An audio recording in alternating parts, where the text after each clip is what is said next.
Well, the virus has now killed more than 100 people in China, and new cases have been confirmed around the world. So you don't want to frighten the American public. France and South Korea have also got evacuation plans. But you need to prepare for and assume strongly warning Americans to avoid all non-essential travel to China. That this is going to be a real serious problem. France, Australia, Canada, the US, Singapore, Cambodia, Vietnam, the list goes on. Health officials are investigating more than 100 possible cases in the US. Germany, a man has contracted the virus. The epidemic is a demon, and we cannot let this demon hide. Japan, where a bus driver contracted the virus. Coronavirus has killed more than 100 people there and infected more than 4,500.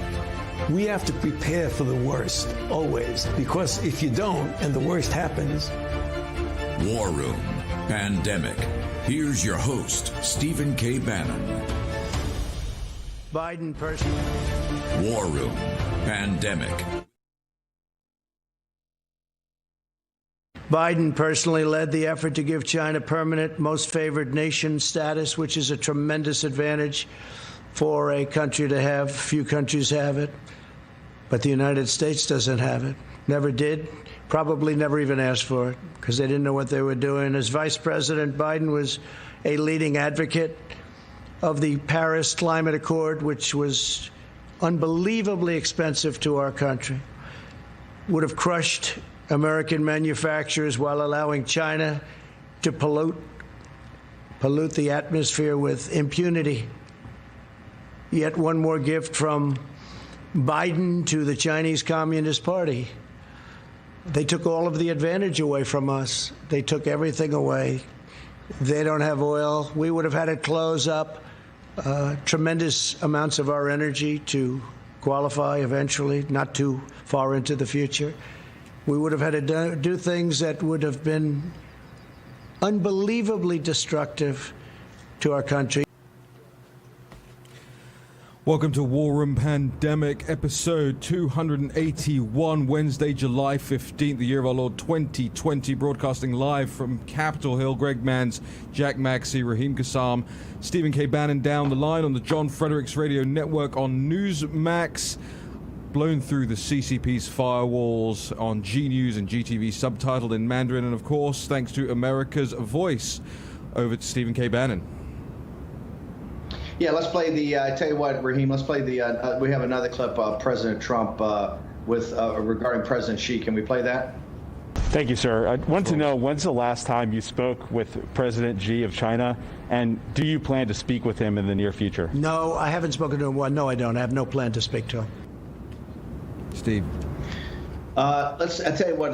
I think we have the other clip teed up, the Richard Haas clip on the about pulling the lever.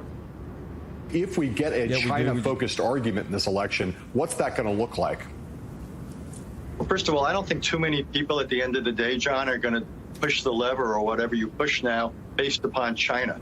And with issues like race, tens of millions unemployed, over 135,000 people dead from COVID-19, I just don't think anyone is going to succeed at putting China at the center of the election. Steve. You're seeing the establishment run for the hills. You know, Richard Haas is just once again dead wrong. Richard Haas is one of the guys that's given the advice that led to the managed decline of the United States of America. He's one of the central culprits here in the Foreign Policy Center for Foreign Policy, the Foreign Policy Council on Foreign Relations. Just absolutely a complete, total disaster. And yesterday in the Rose Garden, just a seminal day. Didn't actually hit all the hot buttons of the Ultra Hawks, but you look at what's happened in the last 72 hours, and we've been saying that Hong Kong is Czechoslovakia in 1938. Remember when on September 30th, 1938, when Neville Chamberlain came back, people were focused on, I think Don Budge had just won the U.S. Tennis Championship at Forest Hills. The Yankees won the pennant. The 1938 hurricane had just come through Long Island. This was looked at as not something central to people's lives, everyday lives. And here's the key. The key is a year later, Poland was invaded. 2 years later, London was being bombed. 3 years later, we were at Pearl Harbor.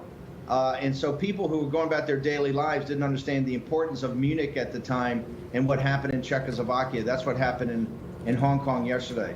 Absolutely, President Trump threw down, and not just what he said in the Rose Garden, but all the aspects of bringing together the geopolitics of really staying up the Alliance for Liberty, standing up against the totalitarian dictatorship of the Chinese Communist Party. And yesterday, for the first time, I think he called the Chinese Communist Party out by name, held them responsible for what's happened with this coronavirus, held them responsible for all this mayhem that's going on throughout the world. And you see Richard Haass, and that's the establishment. We talk about the managed decline of the United States. Write in Richard Haass and Morning Joe. Morning Joe is the conventional wisdom. If you ever want to see the conventional wisdom in Washington, D.C., just listen to Morning Joe. Richard Haass is the conventional wisdom. They are so petrified of having this election go around the war with China. Remember, the Chinese Communist Party is in a hot economic war and a hot information war right now with the United States. And I got to tell you, what Mike Pompeo threw down the other day about the South China Sea, what India is doing up on the border of occupied Tibet, what you're seeing coming throughout the world in the EU with Pottinger and Robert O'Neill over there talking about expanding NATO's presence in the South China Sea. You see the United Kingdom stepping up. You see the Huawei situation. You see TikTok. If you just go through, we're fully engaged now. And Donald Trump has done something, and New York Times is even talking about it. Donald Trump's done something that no president's been able to do. He's pulling together an alliance of liberty from Japan to the littoral nations around the South China Sea, to Poland and the Three Seas nations, to the United Kingdom, to the EU. You're bringing it together an alliance of liberty, Australia, to stand up to the Chinese Communist Party and their allies. We've talked in the show, and I've talked for years about the Chinese Communist Party trying to consolidate the Eurasian landmass. I talked about a deal with Iran, and I was mocked. I think it was on Samantha Bee's show a couple of years ago, Raheem. I was actually mocked by Samantha Bee saying, "Oh, they don't have a treaty, man, it's crazy." It was about this film that came out about me called The Brink, of which I would draw the little diagram between China, Iran, Turkey, Russia, Pakistan, North Korea. You know, she was, they were having a belly laugh. Hey, guess what, Samantha, you were wrong. They've been working on this for a long time. We're now seeing the details of a $400 billion deal, 25-year strategic partnership between the Chinese Communist Party, the CCP, and the mullahs in Iran. And it's just not buying oil. It's just not supplying cash to the mullahs to get around the sanctions of the United States. It's also talking about military engagements, talking about working with Hezbollah to engage up even in places like Syria. So the Chinese Communist Party is trying to consolidate the European landmass. Donald Trump yesterday, and here's one of the tells, Raheem, as soon as he started talking and pivoted to Joe Biden and Joe Biden's record on China, CNN and MSNBC couldn't wait to get off. Here's the tell. This is why we call it war room pandemic. I realize some of the viewers are saying, oh, you got shifts to 2020. The pandemic in CCP is 2020, okay? Everything else is marginalia. And this is why we're going to have a clip from Richard Haass in a minute about Joe Biden's economic nationalism, okay? It actually comes across with Richard Haass's words. Economic nationalism doesn't mean anything if you don't confront the slave labor problem in the Chinese Communist Party. They know Joe Biden can't do it. They know Joe Biden's track record is horrible. They are absolutely, completely petrified of what Donald Trump did in the Rose Garden yesterday. Now, we'll talk about the rest of it. He's comparing and contrasting the platforms of the Democrats, some other issues he got to. But if you take that first 20 or 25 minutes, that is a total laydown. And let me tell you something. I spent all night talking to people in Hong Kong, talking to people throughout the world. The Chinese Communist Party, although President Trump was not as hard, I think he was held back by Mnuchin and the guys on Wall Street, he was not as hard as we wanted him to be on China, and they still could be on sanctions, right, with cutting them off from the U.S. dollar, cutting them off from all technology, sanctioning the big banks, sanctioning individuals. All that's potentially to come. It was pretty stunning what he got through yesterday, and I will tell you, the wealthy in Hong Kong understand the United States is now, Hong Kong's the anvil, the U.S. dollar and the financial weight of the United States is the hammer. And so yesterday, Raheem, very historic day. And I think people are going to look back over this is the first time President Trump's really stepped up and I think articulated his policy on the CCP and on China, and you see it coming together. And anybody out there, particularly the establishment, and the Trump supporters should understand this, they're going to be running for the hills. This is exactly what they haven't done. Remember, they all made money off of the rise of China. Richard Haas, this whole crowd, all they've done is make money. The elites in our country, the financial elites and the corporate elites, and Joe Biden represents them in Wilmington, Delaware, they have made money by shipping out the jobs. When Richard Haas says this race issue, when he talks about these other issues, they're all central to the economic business model of the party of Davos. It is centered around slave labor in China and everybody else, the working class in this country, particularly African American and Hispanic, being nothing but modern-day Russian serfs. That's the business model. If that's confronted, you're going to have working class African Americans, working class Hispanics vote for you in droves. So, Raheem, I'd like to have your concepts. I want to get back to I want to play Richard Haas actually having the words economic nationalism cross his lips. You know, this is the stuff Morning Joe, were crucifying people years ago, particularly when I first took over the campaign. I said, hey, if we run on economic nationalism and she talks about race, we'll win it hands down. And they went nuts, right? This is the rise of the Nazis. This is the rise of fascists. No, it's not. It's standing up for working class people. It's standing up for the middle class. It's reversing all the economic hardship that they've had put upon them by the elites in the United States of America, in the city of London, the elites in London and the United States, profiting off the slave labor of the decent, hardworking people in China, Lao Beijing. So you're starting to see it. Yesterday, I think people will look back like in 1938. Remember, eventually, it wasn't that important who won the pennant, who won the U.S. Open, or the 1938 hurricane. What stuck in people's minds was the horror of World War II and what eventually became of that. But people remember then, as they look back, that September 30th, 1938 was a big day. I think you'll see yesterday as just as big a day, and the West is now standing up. Raheem. Yeah, and Steve, just so we can remind the audience of some of what happened yesterday as well, I want to play the other clip from the Rose Garden real quick, that 32-second one, also just to remind people of the stakes, and then we'll take them to the next Richard Haas clip. Let's roll this one first. And make no mistake, we hold China fully responsible for concealing the virus and unleashing it upon the world. They could have stopped it. They should have stopped it. Would have been very easy to do at the source when it happened.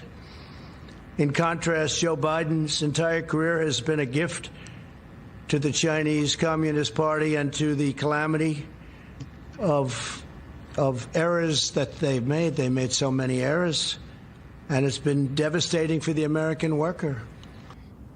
You know, I went through this again this morning. I actually printed it out, have it all here in front of me, Steve, all fully marked up with my annotations, and it's a real tour de force, not just on China, not just on Biden, but also this unity document, Jack, that you raised, and Steve, you raised this morning as well. The unity document between the Bernie Sanders camp and the Joe Biden camp. This 10-page document that merges these two parts of the Democratic side, and it's hard to understand how they intend to run on a buy American economic nationalism on the one hand, while kowtowing and ceding so much ground to the very, very far left on the other. Jack. Yeah, I mean, they're accommodating China on the one hand and playing hardball on the other. It's not going to work. This is Biden talking out of both sides of his mouth. So I think one of the important things is. But I don't even hear it. But Jack, when you say hold it, Jack, when you say hardball, I don't see any hardball in there at all.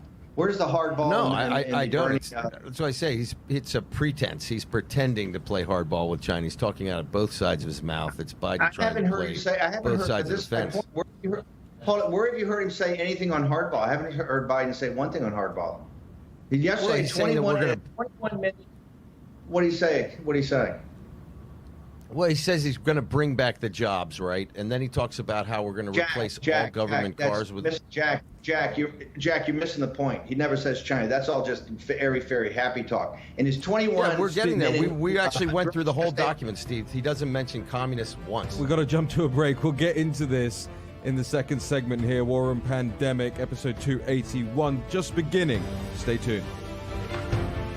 Hello, I'm Mike Lindell, inventor of MyPillow. Just like you, I had problems sleeping. I tried every pillow out there and nothing worked. 15 years ago, I invented MyPillow. It took me 2 years to develop because I wanted to have everything you would ever want in a pillow.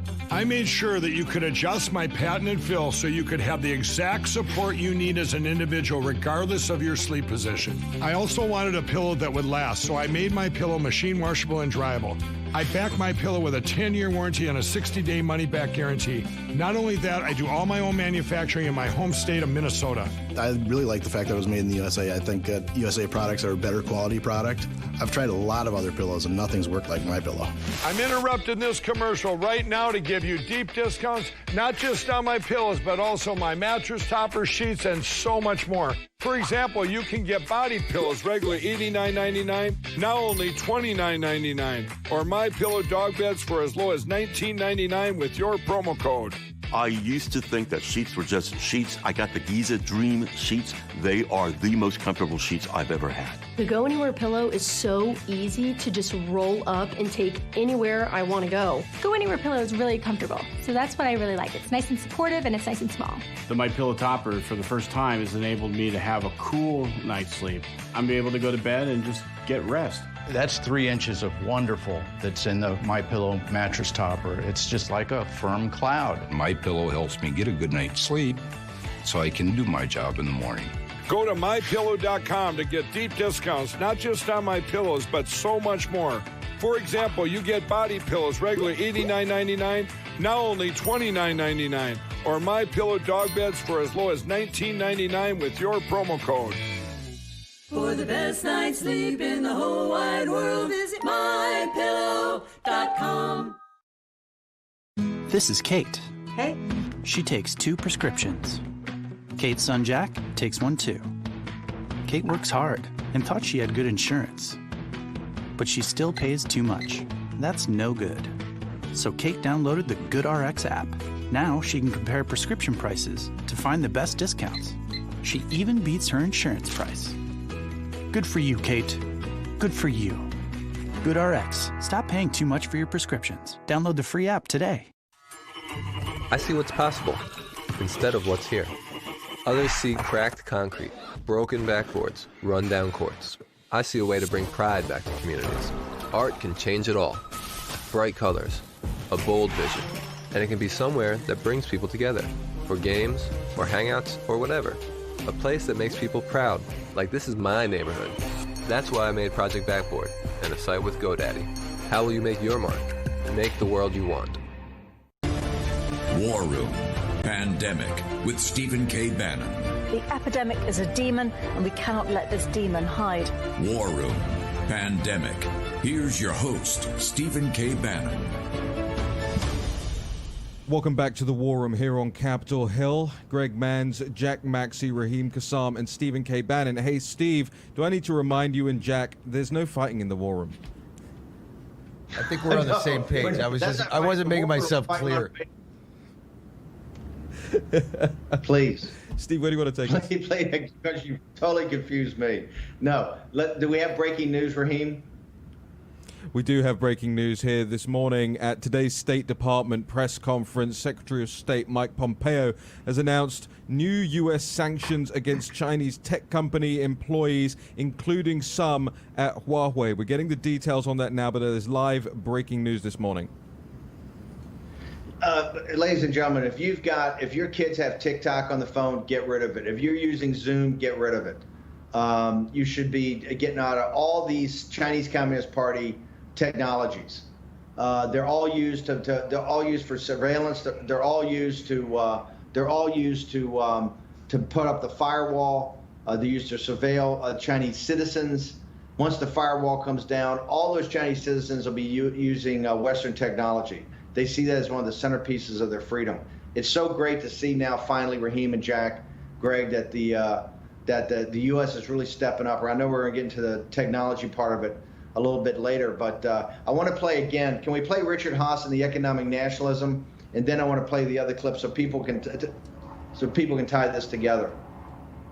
I think what Vice President Biden has done is articulated a message of economic nationalism that in some ways steals the president's thunder and this administration's thunder. So it was politically they're on the defensive because of the economy and their inept handling of COVID-19. And now the challengers in some ways taking a march on what would have been their core substantive economic issue. Steve, does Biden have a march on economic nationalism? No, but we gotta play that. Okay, ladies and gentlemen, this is the signal and the noise. Okay, this is the signal. The elites in this country, this is the tell. Trump campaign. They're embracing economic nationalism. They realize they can't sell globalism anymore. They can't sell. It's not sellable. Right there, they're saying, "Oh, he stole a march." They embrace. Play this clip again. This is important because this is how the hive thinks. This is how the party at Davos thinks. This is one of the senior intellectuals on national security policy. This is one of the guys, the architects of the Thucydides trap, which always said the United States is a declining power. China's a rising power, and we have to accommodate them in this very sophisticated kind of dance. It was all crap. The United States is an ascendant power. And now with our alliance of liberty with India and a rejuvenated Japan and a rejuvenated United Kingdom, we're the ascendant power. This was their biggest mistake. This was a fatal mistake. And for that mistake, they should just be thrown into the trash heap of history. And now they're sitting there in a bait and switch. It is impossible for Joe Biden to sell that he's an economic nationalist and a populist. For his entire career, he's been the concierge, he's been the shill for Wilmington, Delaware. Wilmington, Delaware is nothing more than a post office box, a bunch of law firms, and a friendly federal court, right, and lower state taxes for the multinational corporations. He was their concierge. That's why they put him on watch. He was the guy that was supposed to watch over Obama, because Obama was an anti-war populist.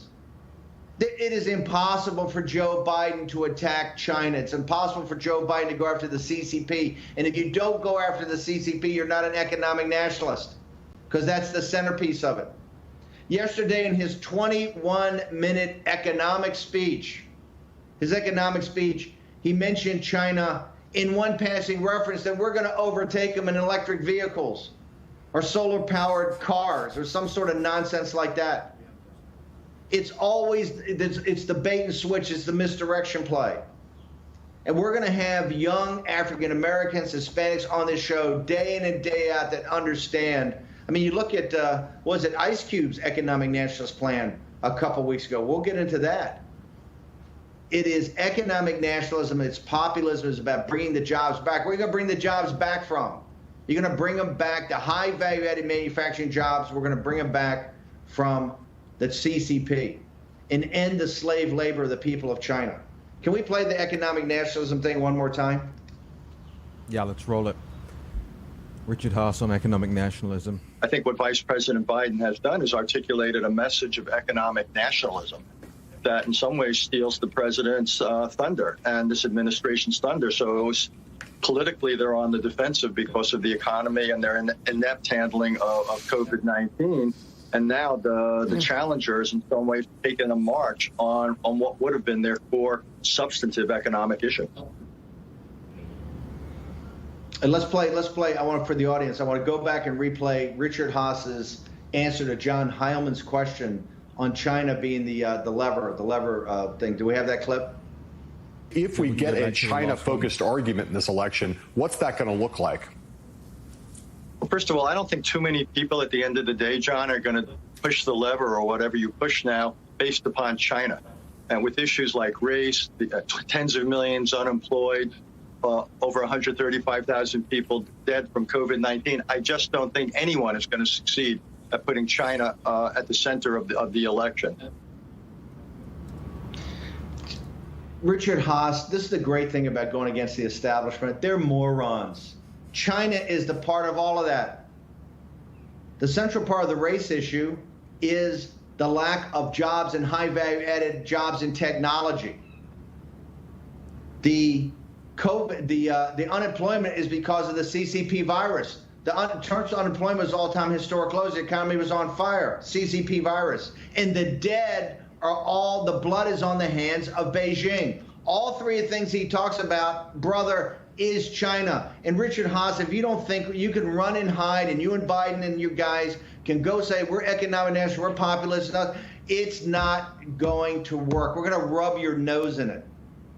Richard Haas, you represent an elite, and Morning Joe, you represent an elite that has destroyed the American working man and woman, okay? While you guys profited from it. You hung out with the CCP, you've got the Asia Society, you got the Century Club, you've got the China Cultural Association, Angela Chen and these people, all Bruno Wu, they're all these agents, all these intelligence assets or intelligence officers doing the money laundering, doing the influence peddling, all up there in New York and Washington, D.C. You're all going to the black tie dinners. You're all getting big fees from them. You're participating in their deals. You sold out your country. You think you're going to avoid it? And CNN and MSNBC, I know you're getting jiggy there, Zucker, when you see Trump hammering Biden on his record against China and stepping up and saying, hey, guess what? You know, I told you guys that Iran and China were going to get together. Now they're announcing it's leaking a 25-year, $400 billion deal. That's more than just oil and gas. It's a strategic partnership, they call it. Leaked into the New York Times and now the Washington Post. And the Washington Post headlines, I think it said Trump's two enemies. It's not Trump's enemies, the enemies of the United States of America and free men and women everywhere. Jeff Bezos and the Amazon-owned Washington Post. So this is where Trump's bringing this alliance together. As much as Richard Haas mocks him, Joe Scarborough mocks him, Mika mocks him, they all mock Trump. He's pulling an alliance together, and you can see it everywhere.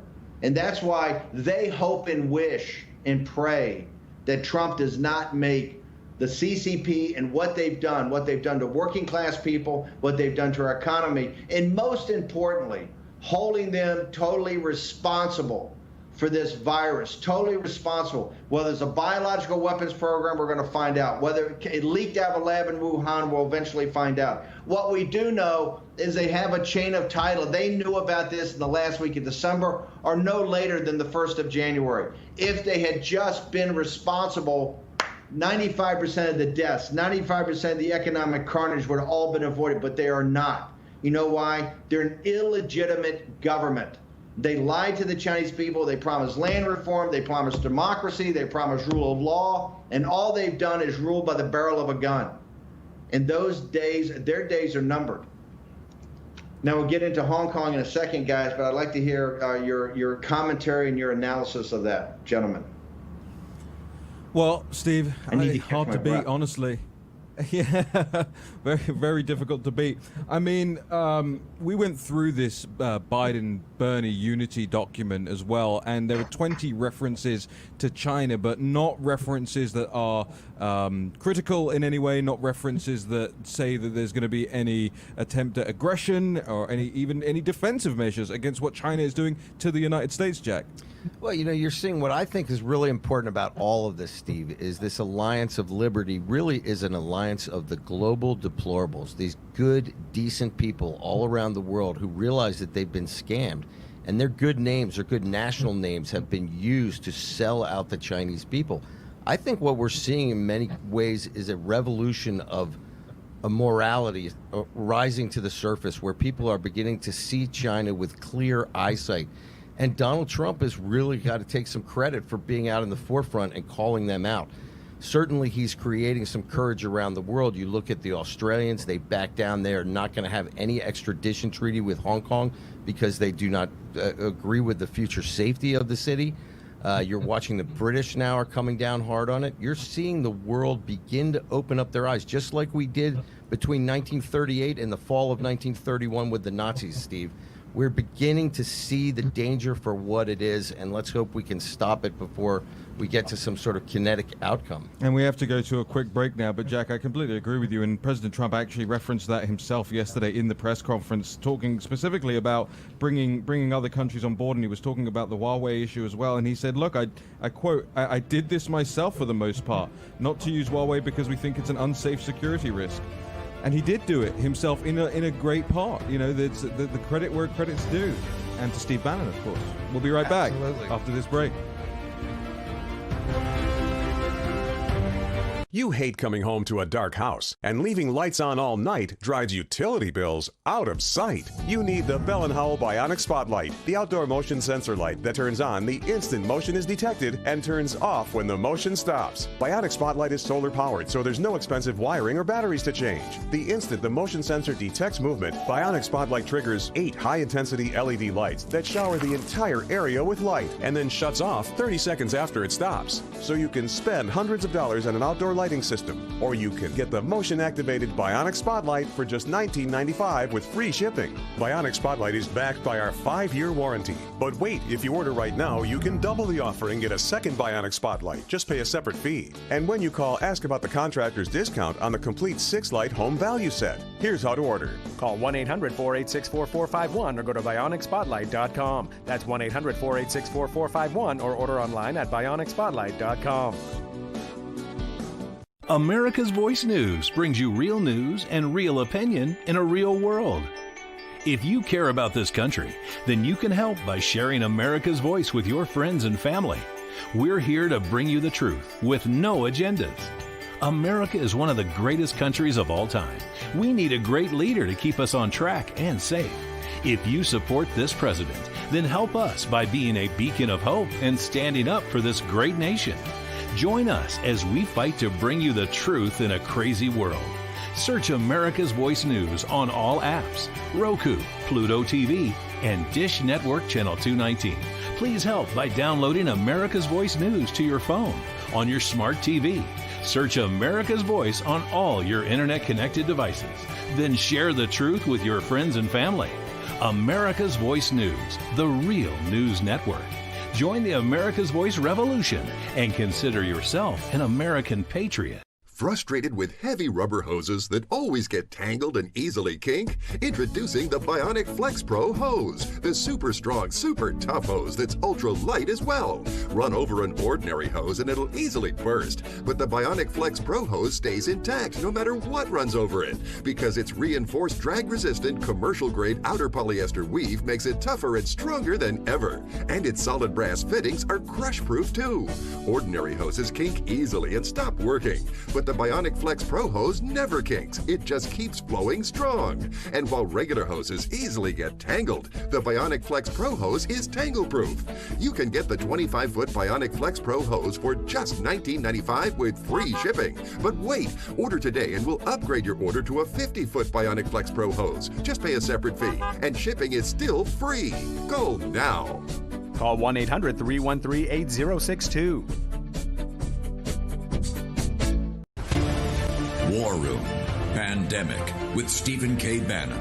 The epidemic is a demon, and we cannot let this demon hide. War Room Pandemic. Here's your host, Stephen K. Bannon. Welcome back to the War Room here on Capitol Hill. Greg Manns, Jack Maxey, and Raheem Kassam. Over to Stephen K. Bannon.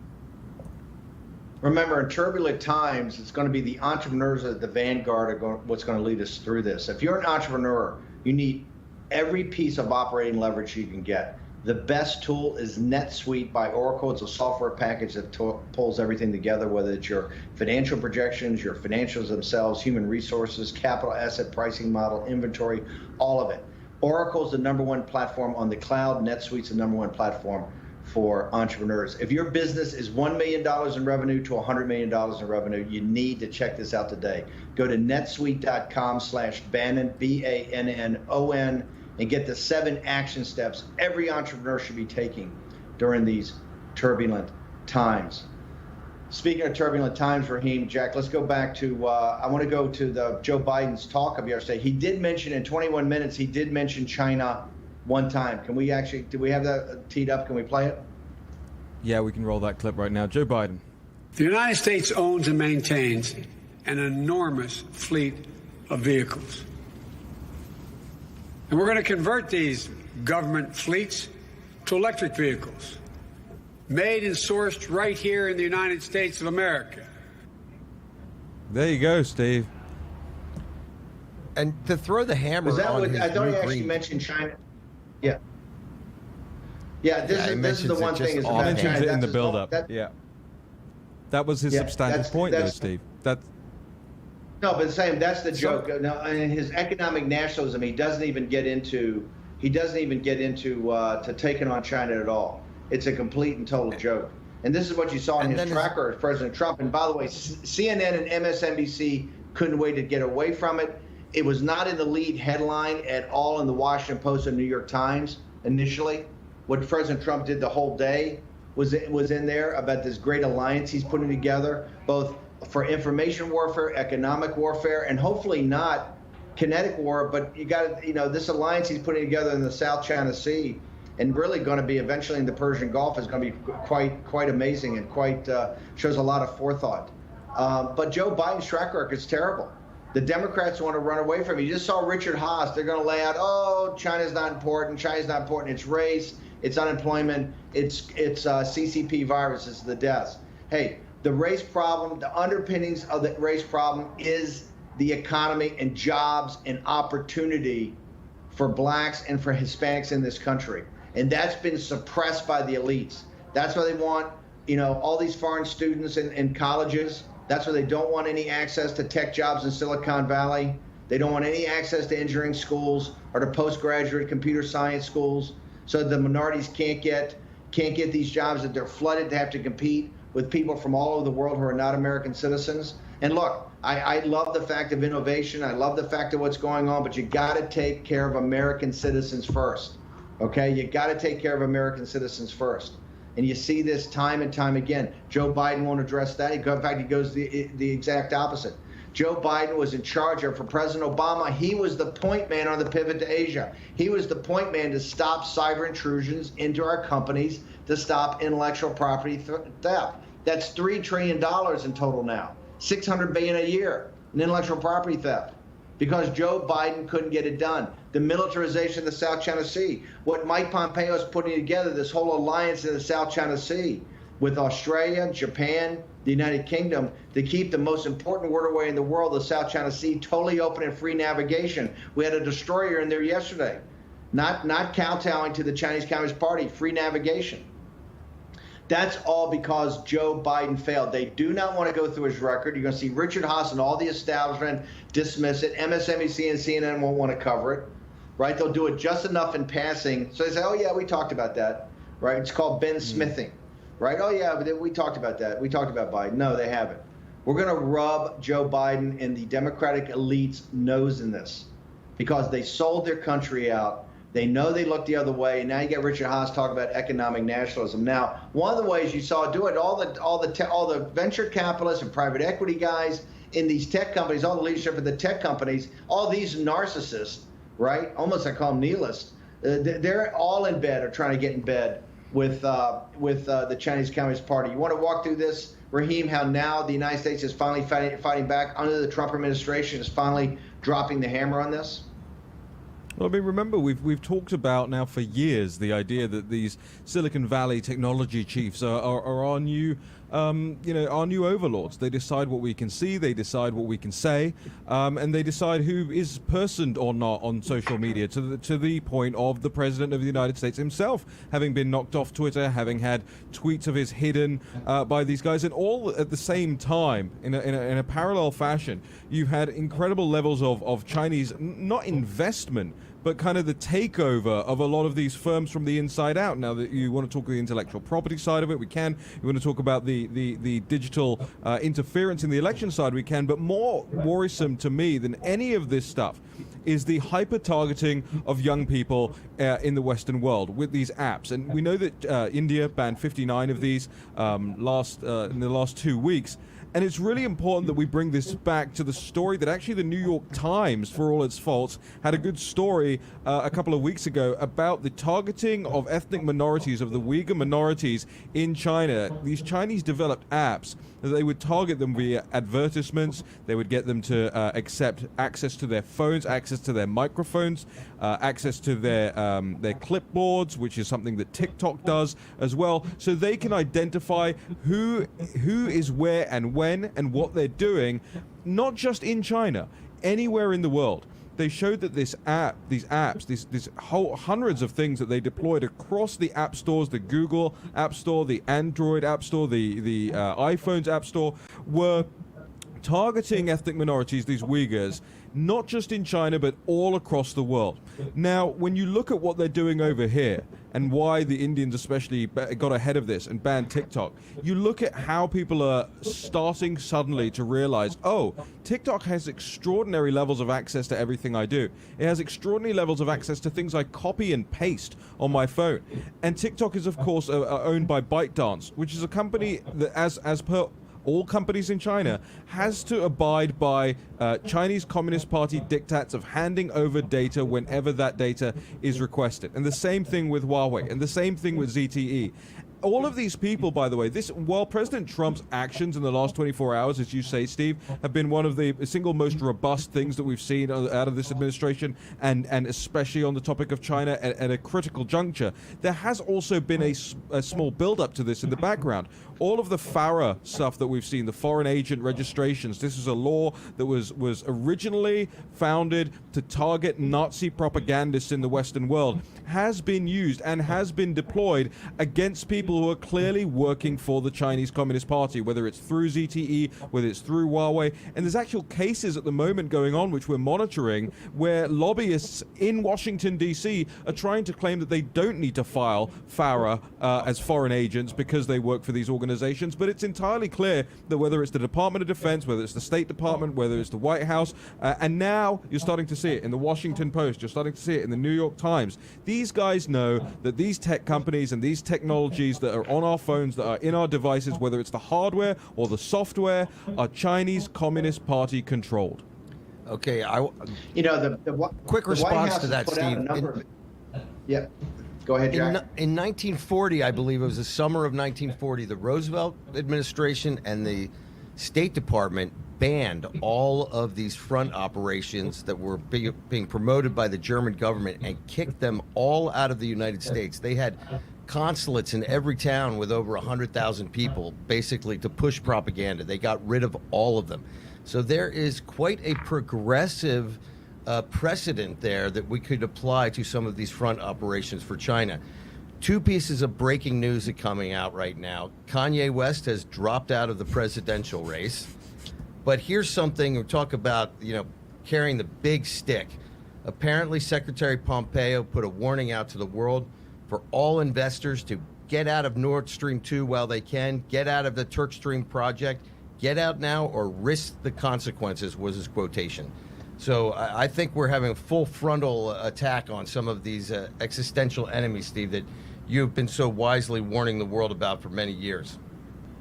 Look, this is Jack. This goes to the. We'll talk about Kanye, which is actually, I think, more important than it's not to mock him. I actually think it's something we got to talk about. But on the Nord Stream 2, remember the axis of evil or the axis of China. Remember, they got their vassal states in North Korea, Pakistan, now a vassal state in Iran, which is kowtowing to them for $400 billion of financial aid and an output deal for their oil. I think Turkey's part of this, and certainly Russia. Russia is now becoming one of their partners. That's where this Nord Stream 2 is going to. Mike Pompeo is going to drop the hammer. Germany's going to have to stop playing both sides. Okay, they're not going to have to get. They're not going to be able to get cozy with the Russians and the Chinese, right? While we're footing the bill for NATO. Angela Merkel and those guys are a big scam. This German thing's a total scam. They're going to have to step up. That's one of the reasons that Robert O'Brien and Pottinger are over there this week to have a frank conversation with people. It's fantastic economic warfare, information warfare, this technology.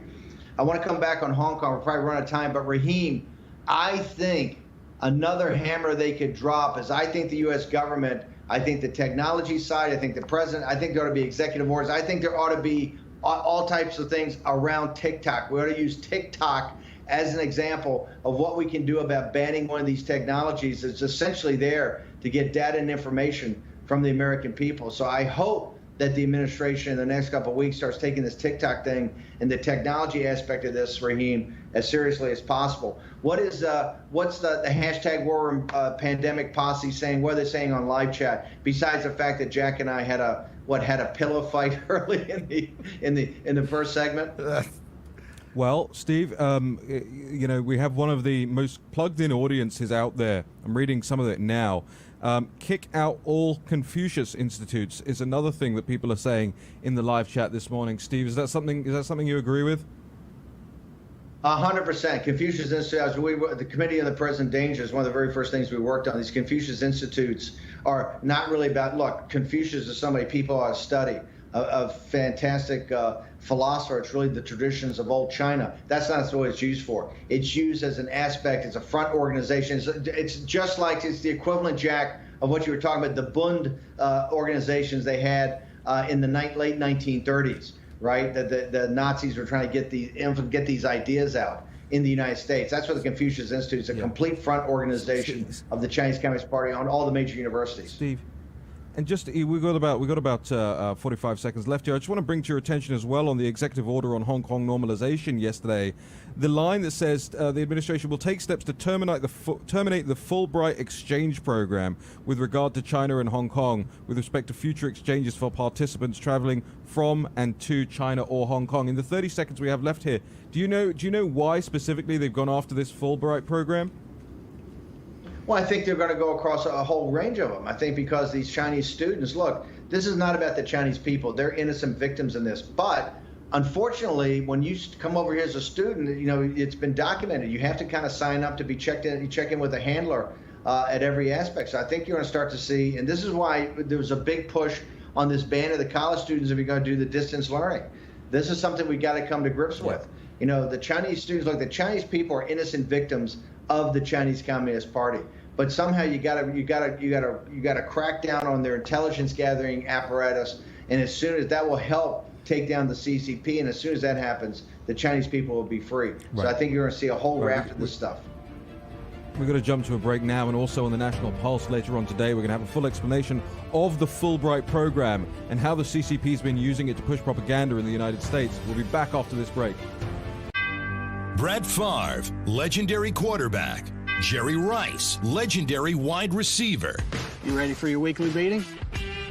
Yeah, we're ready. Let's do this. Let's stack the deck.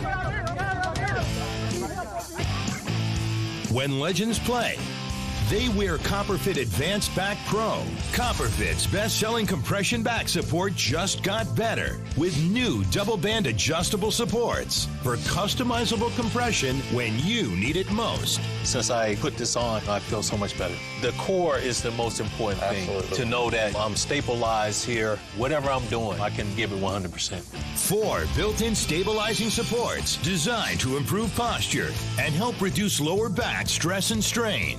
You have back pain, and it's affecting your everyday life. You do something. If you can find something to help you get back out and be active like Copperfit, go for it. Absolutely. Do not give up.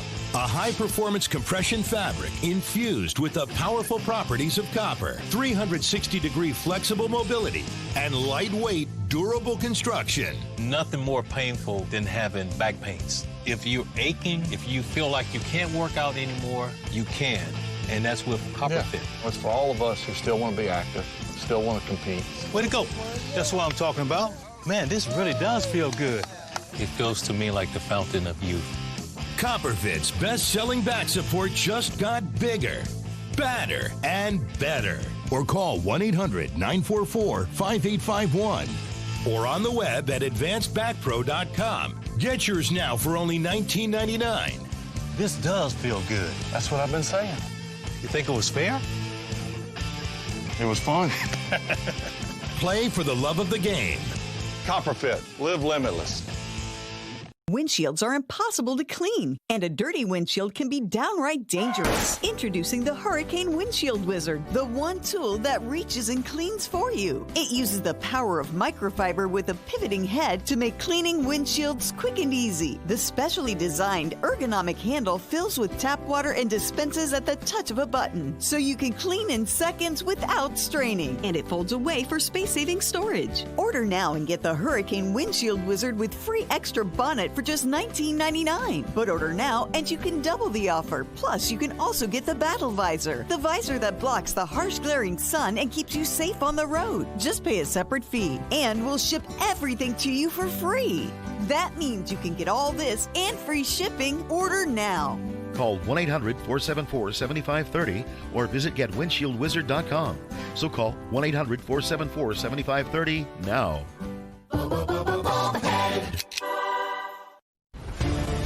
War Room Pandemic with Stephen K. Bannon. The epidemic is a demon, and we cannot let this demon hide. War Room Pandemic. Here's your host, Stephen K. Bannon. Welcome back to the War Room. Greg Mans, Jack Maxey, and Raheem Kassam here on Capitol Hill. Over to Stephen K. Bannon.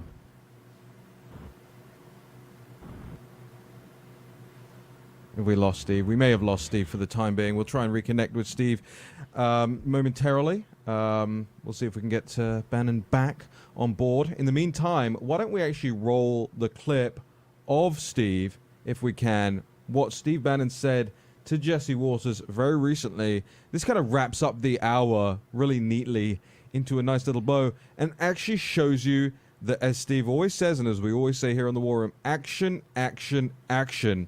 And yesterday we saw action. Here's Steve from last week. Let's roll it. Look, the tell was the other day when Joe Biden, who's the senator from Wilmington, Delaware, remember, he represents all the global corporations. He's been the biggest globalist in the Senate for 40 years. He pushed WTO for the Chinese. He pushed most favored nation. He pushed NAFTA. You know, Chuck Todd said yesterday on an interview, it was kind of stunning to see Joe Biden trying to recreate himself as an economic populist and an economic nationalist. The reason is that's where the country is. Donald Trump is a populist. He's an economic nationalist. He's the first president to confront China, but there's so much more to do. Right now in Hong Kong, President Trump ought to drop the hammer. That is Czechoslovakia in 1938. President Trump ought to cut him off from the U.S. dollar. He ought to sanction Hong Kong Shanghai Bank, Bank of China, CITIC, Penang Group. He then ought to sanction individuals, Wang Qishan, and I think he ought to sanction President Xi. Wow. President Trump ought to throw down. President Trump ought to throw down. Look. Do we have Bannon back with us? Yeah, can you hear me, Raheem? I got you. Hey, how come you look so good for Fox? It's later in the evening. The one thing is that yesterday with President Trump, now they set the mechanism. Remember, he signed the law that passed unanimously, and that was noticed by the CCP, right? That the Congress and the Senate, the American people, united on this, which is pretty extraordinary in these turbulent times. Also, he signed an executive order. Now, they set up a lot of the mechanisms for sanctions, but he didn't go, look, the ultra hawks, and really, I think a lot of the hawks wanted much more action in this regard. They wanted to use the U.S. off by these exchanges to limit their access to U.S. currency through Hong Kong. Want to sanction the big financial institutions, just like in Iran. I think this Iran deal now is going to put China even more in play for sanctions, because now with banks and financial institutions that have been sanctioned by the United States government, it's time to sanction these financial institutions. It's the time to choke them down on both capital and technology. If you do that, the Chinese Communist Party will fail. Hong Kong is the anvil, and the U.S. dollar is the hammer. We take the high ground when it comes to information warfare, when it comes to technology, when it comes to capital, when it comes to economic warfare. They need access to our capital, they need access to our technology, and they need access to our markets. The entire CCP house of cards, the paper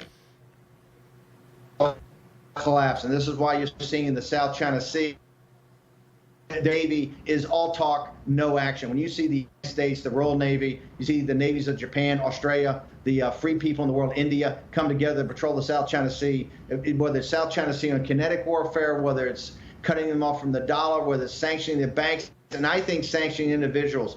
President Xi should be sanctioned personally. Wang Qishan, his other henchmen, should all be sanctioned for what they're doing in Hong Kong now. The total hammer wasn't dropped yesterday, but it's still available. And the mechanisms, the important thing is, remember, is the mechanisms to be set up. And once people, I think, start to understand, particularly people around President Trump, that this election is going to rise and fall not on the stock market, it's going to rise and fall on the confrontation with China. And that's the Democrats' weakness. That's Joe Biden's weakness, and that's where the Bernie bros, that's where these Bernie economic nationalists will come to our cause again and deliver President Trump a victory in Wisconsin, Michigan, and in Pennsylvania. Steve, the audience wants to know what can they do to help get more of this action on the table. I think it's very simple. I think grab every article we put up on the site. Right now, you should be a agent, you should be a force multiplier. Here's the action you should take. You should be talking about this nonstop. In the summer of 16, remember, it's populism. We got nationalism going. We start talking about economic nationalism, about the border, about sovereignty. This is about the sovereignty of the United States. A lot of times people come and say, hey, Steve, you're on this pandemic thing. You're talking about China. We got to talk about 2020. This is not just 2020. This is 2050.